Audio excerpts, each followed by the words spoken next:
Guys, most people buy cars completely backwards. People look at the paint, they test drive the car, and they check the stereo, right? We always got to turn the stereo up, but people never look underneath the car. And that's where the truth really lives, okay? Gravity is undefeated. So before you buy a car, you should do something that most buyers never do. That's take it to a mechanic and put it on a lift. Get your flashlight out and look underneath the car. And believe it or not, guys, most people never do that. If you don't look underneath the car before you buy it, you're basically gambling with thousands of dollars and you don't even know it. And in a few minutes, I'm going to tell you about the $4,000 engine problem I had with my own Toyota Camry that taught me this lesson the hard way. Now, most people, let's just be real. Most people approach buying a car like they're shopping for a pair of shoes. People walk around the outside of the car. They might check the paint. They sit inside the car and they test the radio and they turn the heat on and they turn the AC on and they take it for a quick drive. And if the car feels good, they assume it's a good car. True story. I had a buddy of mine tell me one time that if he opens and closes the glove compartment and it's nice and smooth, that's usually a good indication for him. Look, I'm telling the truth. He may be watching this, okay? But the truth is this. None of that stuff tells us the actual condition of a vehicle, right? Because the real problems in a car are rarely sitting there on the surface. They don't sell cars with problems that just jump out at you, right? The problems are usually underneath.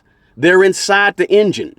The problems are in the fluids, the consistency of the fluids or the color of the fluids, right? The problems in a car are in the leaks. And here's the deal. If you just skip over all those things, you're making a major costly mistake, okay? Appearances are easy to fake when somebody's trying to sell a car. And you got a buyer there that needs to hurry up and get a car because they got to get to work on Monday and it's Saturday. And I know some of you are going to tell me, hey, listen, if I look under a car, I won't even know what I'm looking at. Look, where's it at? In your hand is the greatest man-made tool ever. Take your cell phone, turn the flashlight on the cell phone, and take a picture of the engine under the hood, and take a bunch of pictures underneath the car, right? Take those pictures, plug them into Claude, Perplexity, or Chat GPT, and prompt it to tell you exactly what you're looking at and exactly what you're seeing in those pictures. Utilize the tools to get the information you need. And by the way, quick side note, in the description of this video below, I'm going to list every single car that I've ever owned in my life. It's sort of a long list, okay? If you've owned any of the same cars, drop that in the comments and let me know. I'm always curious which cars people have experience with. Some of mine were great and some of them were horrible. And by the way, if you're buying a used car right now or thinking about buying one soon, I wrote a short book that's on Amazon right now called How to Buy a Great Used Car with Cash. It's about 100 pages and it walks you through exactly how to avoid getting burned at a dealership or by a private seller. It gives you over 70 things to inspect, how to negotiate, what to look for, and how to avoid the biggest mistakes that people make when they're out there buying cars. The link is in the description box below, or you can go to buycarswithcash.com. This book could save you thousands of dollars. Now, let's talk about something that most people completely ignore when they're buying a car, and that is this. Every single fluid that's in a car eventually moves in one direction, down. I mean, think about it. Oil goes down, transmission fluid goes down, coolant in your radiator goes down, brake fluid goes down. If something leaks in a vehicle, gravity is going to expose it. It's going to drip, it's going to stain, it's going to be collecting underneath the car. That's why mechanics, they inspect cars from below, because gravity reveals problems that sellers may try to hide or may hope that you don't see. Someone can wipe an engine clean in about 5 or 10 minutes, but they can't erase years of leaking fluids under the car. Before you go buying a car, you should always take it to a mechanic, put that car on a lift, or take it somewhere that can lift the car into the air for you. An oil change shop, an independent mechanic, it don't matter. Mobile inspector, I don't care. Pay the inspection fee if you have to. Go ahead and spend the $100, $200 that it costs, because that small amount of money can save you tens of thousands of dollars. And yet most people skip this important step. I did a poll yesterday on YouTube on the community tab, and I asked, did you look under the car the last time you bought one? And as of the making of this video, about 3,000 people responded. About 60% of those people said no. That right there tells me that the information that I'm giving you in this video is something that most people need to hear. Most people don't look under a car. You can go ask any car salesman. They'll tell you the exact same thing. Most people don't look under a car when they buy it. What happens is this: people end up trusting the seller. I don't know why, but they do. People end up trusting a dealership, and they say things like, well, this dealership, if they weren't up and up, they wouldn't even be in business right now, right? People end up trusting the paperwork. They even trust Carfax. But even Carfax can have errors on it, and there are plenty of things that never show up on a Carfax report. A Carfax report can tell you what happened to the car, but underneath the car is going to tell you what's happening right now with the car. Big difference, right? So what do you look for underneath? When a car is lifted into the air, several things become very apparent very quickly, almost immediately, right? You bust a flashlight under there, you're going to see leaks. You may see some rust, right? You got whole states in America that flood and are notorious for selling used cars with flood damage. You also see underneath the car any loose parts, any damaged parts, and watch this. Also underneath the car, you're going to see any aftermarket parts, meaning this transmission has been replaced and we didn't tell you. You might see oil around the oil pan, transmission fluid near the transmission housing down there, coolant residue, right? You might see some missing bolts, right? Maybe some plastic pieces hanging. Evidence of an accident may show up when you look underneath. Or you might even see some fresh wet spots where somebody tried to clean and wipe everything off before you got there to look at the car. You don't have to be a professional mechanic. You just need to look for clues and take a bunch of clear pictures when you're looking underneath that car, because the bottom of the car always tells a story. It's either saying, I'm old, I got loose tie rods, I'm rusty, I'm well taken care of, I got bad gaskets. It's telling you a story.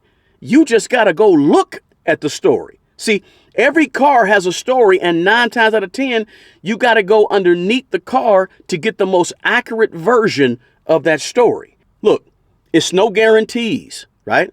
But at least by inspecting under the car, you may get a different picture than what they may be trying to sell you. Let me give you a real example from my own life, okay? I owned a 2009 Toyota Camry. And we know that Toyotas are good cars, solid cars, right?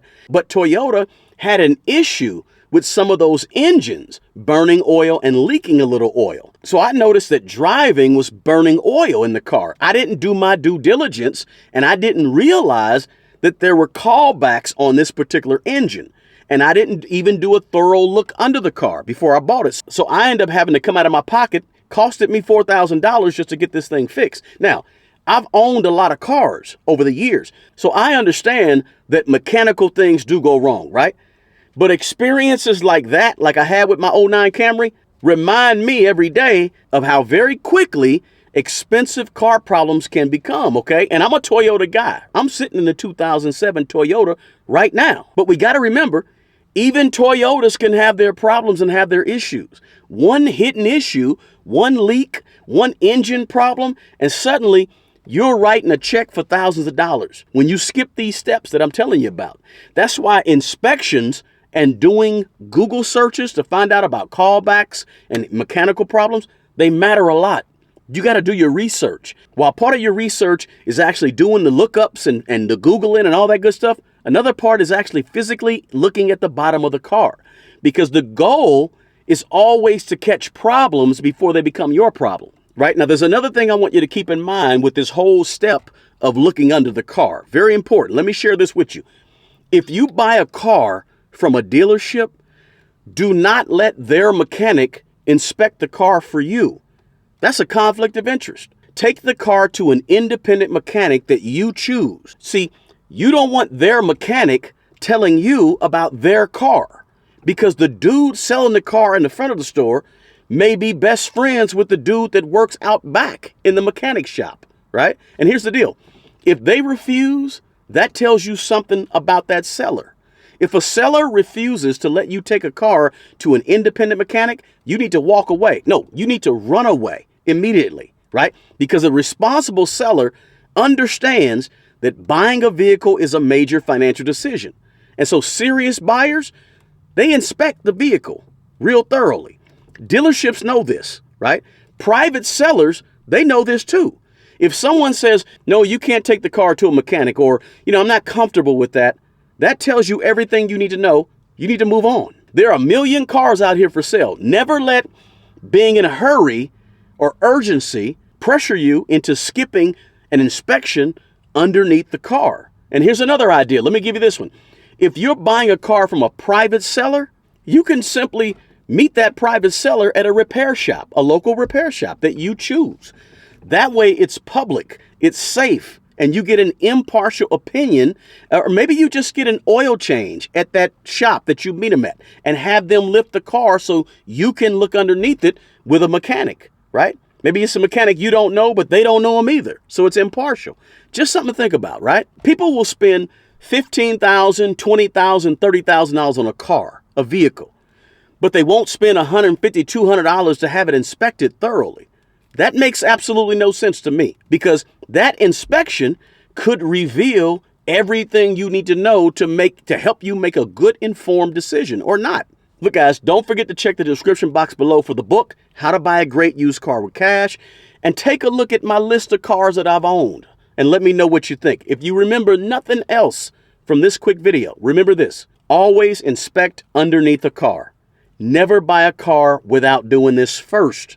Take it to a mechanic, put it on a lift, take some pictures, pay for the inspection, do what you got to do, because this is a major decision. It should not be taken lightly. Gravity is undefeated.